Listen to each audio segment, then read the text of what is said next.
I was born with the name Saul in honor of Israel's first king and shared his erratic temper. Later, my friends called me by my Roman name, Paul, helped differentiate my life as the man who persecuted Christians from the man who led people to become Christians. My close friend and publicity agent, Barnabas, claims that he led the campaign for the name change. Yeah, he could change people's minds about anything.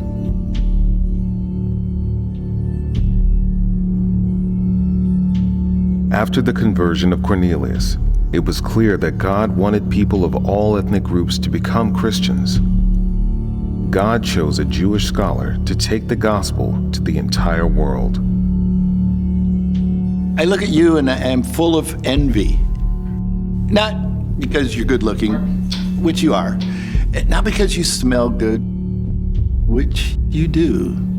And not because you have many earthly goods, which you have. I envy you because eyeglasses, invented in the 13th century, unfortunately for me. As was common, my eyesight started failing in my early 30s. I had to start having people read to me and write for me. The scrolls were too precious to waste on my increasingly large handwriting. Good thing I memorized much of the Old Testament as a young man, so I didn't have to own my own copies. You really don't know very much about me up to the point of my failing eyesight. I hadn't established any churches yet, not written any letters or books yet, not gone through the unpleasant maturing processes of beatings and starvation and rejection. I have made a lot of progress. Barnabas assures me I have plenty of work left to do. A Roman citizen, born in the city of Tarsus, I was sent to Israel at an early age to study with Gamaliel. I wanted the intellectual challenge, but probably I was too young to leave my family.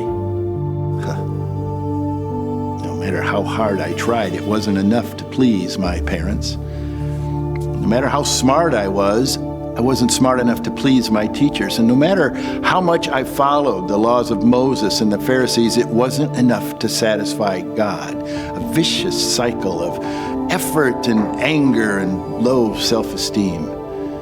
Maybe you've experienced a cycle like that. I was the angriest young man in Israel. That's why the Christians were such perfect targets. I mean, they seemingly broke the laws of Moses and blasphemed God, so I had absolute justification for taking out my anger on them. And the more I persecuted the Christians, the more famous I became, and the more my anger was fed. Vicious acts of violence resulted in fame and righteousness. I perfected the art of having Christians respond to my questions in such a way that they were seemingly blaspheming God, which made them subject to capital punishment. Christians all over the world began to fear me. Me. They all began to fear me. For the first time in my life, the harder I tried, the more approval I got from my peers. There's another thing in your lives that I envy, country music. Oh, we had music, but nothing like that. I was looking for love in all the wrong places and didn't even know it. And I saw the light, literally. Upon receiving approval of the high priest, I went on my way to Damascus in Syria to hunt down the Christians there. And I was in a hurry, so I figured my companions and I could travel the 200 miles in less than 10 days. And the closer to Damascus, the angrier I got. Those blaspheming Christians were spreading like wildfire in dry summer. And near the outskirts of Damascus, whammo! A light with such intensity, it knocked me to my knees. And then the kindest, most gentle voice. Saul, Saul, why are you persecuting me? I knew knew in a heartbeat the Christians were right. I was wrong. And then I said the stupidest thing ever. Who are you, Lord? The voice got even more gentle and kind. I am Jesus, whom you are persecuting. Now get up and go into the city, and you will be told what you must do.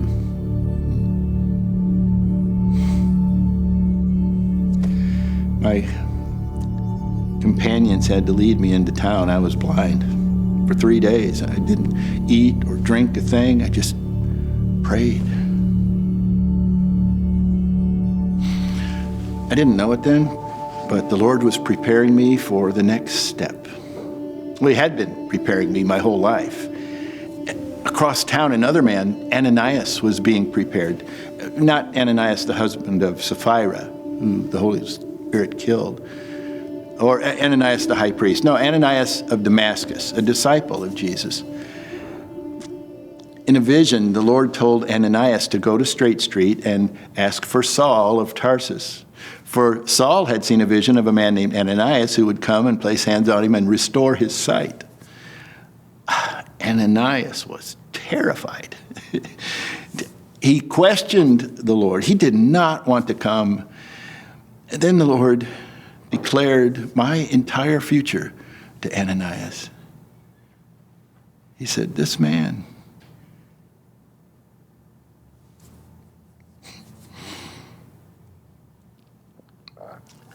is my chosen instrument to proclaim my name to the Gentiles and their kings and to the people of Israel.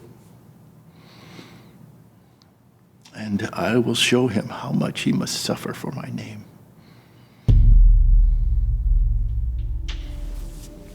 Ananias came to the house and laid hands on me, and I was filled with the Holy Spirit, and something like scales fell from my eyes, and I could see again, and I was immediately baptized, and the Lord began to show me how much I was going to suffer on his behalf, okay with me, since I was now his slave. And slaves take on the identity of their masters. Remember how the apostles got to spend 3 years with Jesus? Well, the Holy Spirit decided that I needed to do the same thing before I started my career as a preacher. And he probably wanted my reputation as a persecutor to fade. The Holy Spirit led me into the desert, and just like the first apostles, I got 3 years of revelation straight from Jesus. For the first time, I understood how the Old Testament scriptures were pointing toward Jesus and how all men could be reconciled to God. I learned that salvation came through faith and grace, not by following the law. It was such a time of peace and comfort. I wanted to stay forever. But Jesus had an entirely different plan in mind. I went back to Damascus, began sharing the gospel. After 3 years with Jesus, I understood the scriptures in an entirely new way, and I already knew how to debate with the finest rabbis in the world. I could destroy anybody who wanted to argue with me. It made those Jews in Damascus so mad that they tried to kill me.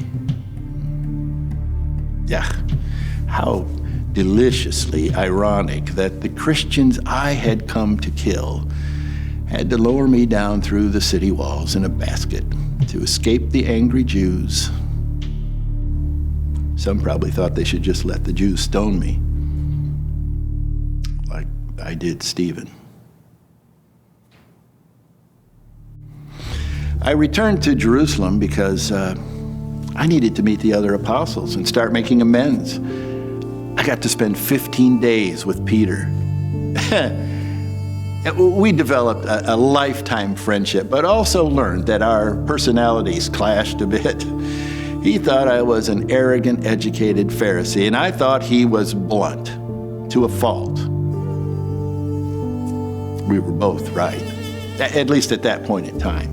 I got to meet James, the brother of Jesus, a man, he had a crushing amount of humility and compassion, obedience. Must have learned that from his parents, just like his brother. The Christians there were afraid of me, but for some unknown reason, a leader of the church, Barnabas, vouched for me, and they slowly accepted me. I've always thought that Ananias used his influence with Barnabas to get him to vouch for me, but neither one of them will admit it. And from that time on, Barnabas took me under his wing. Yeah, it wasn't too long until I made the Hellenistic Jews in Jerusalem so angry with my preaching and devastating arguments about Jesus that they too threatened to kill me.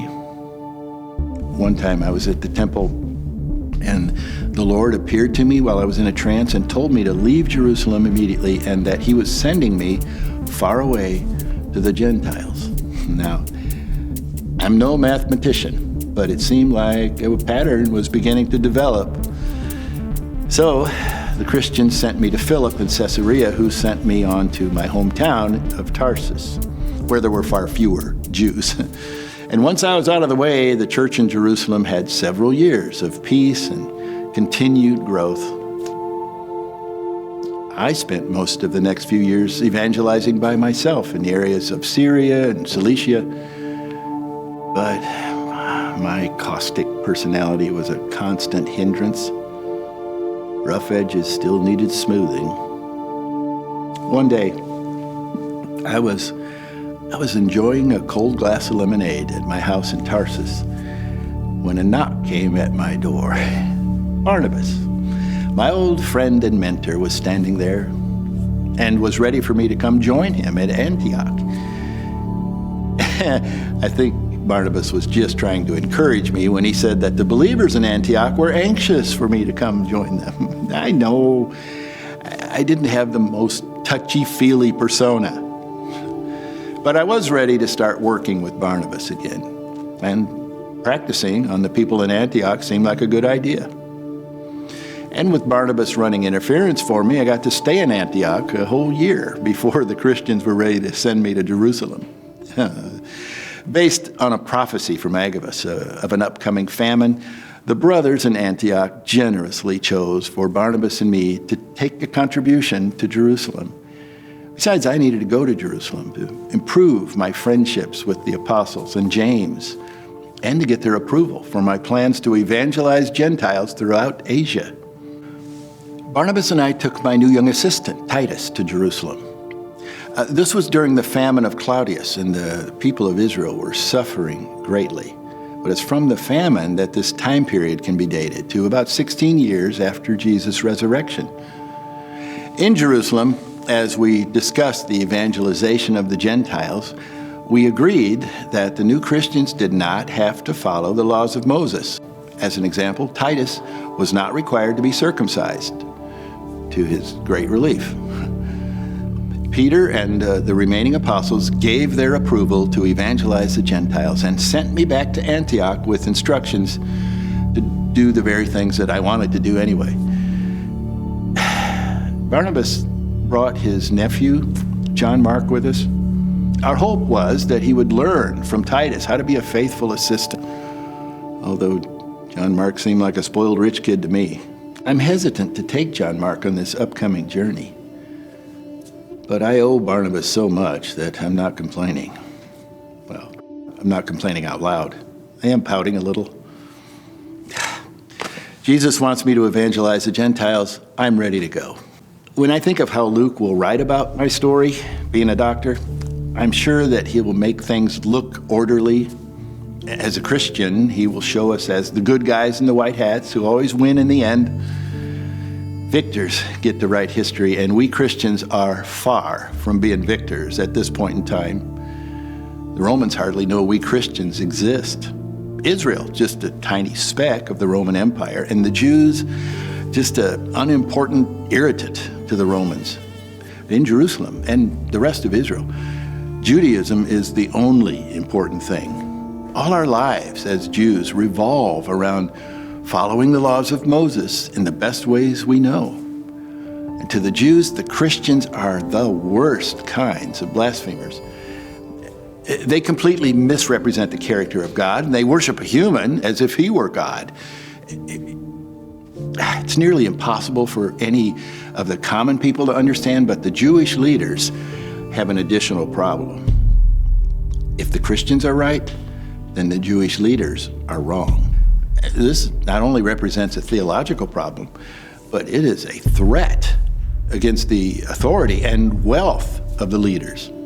And the more the Christians grow in number and reputation, the more Judaism is threatened. So whether in Israel or in other countries, the arguments are growing angrier and more confused. The early arguments are all boiling down to one basic question. Will non-Jewish people be allowed to become Christians if they don't follow the laws of Moses? And when the Holy Spirit made it clear that non-Jewish people should become Christians, He didn't make it clear if they did or didn't have to follow the laws of Moses.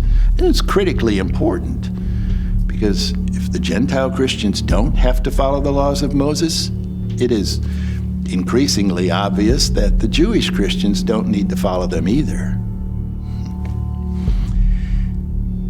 It's been more than 15 years since Pentecost. And the Jews have persecuted the Christians in Israel and in other locations. It is a chaotic and unsure time for all of us. We don't know it yet, but ultimately the questions will disappear for a very unexpected reason, at least unexpected by the Jews. We Christians will be well prepared for it because Jesus has told us to expect it. In 70 AD, the Romans will completely destroy the temple in Jerusalem and expel the Jews that they don't kill. When the Jews cannot sacrifice or celebrate in the temple, their system of worship will have to be completely modified. Without the income of the temple, the Jewish leaders will lose all their economic power to control the people or threaten the Romans. And at the same time, the Christians will be growing quickly in numbers and economic power. It'll be almost overnight that the persecution from the Jews stops. That'll be the good news. The bad news will be that the Romans will soon start taking notice of the Christians and begin persecuting them. But that happens many years after the ending of Dr. Luke's second book. Well, this catches you up to the time when Barnabas and I start on our first long missionary journey to the Gentiles. What a trip it'll be.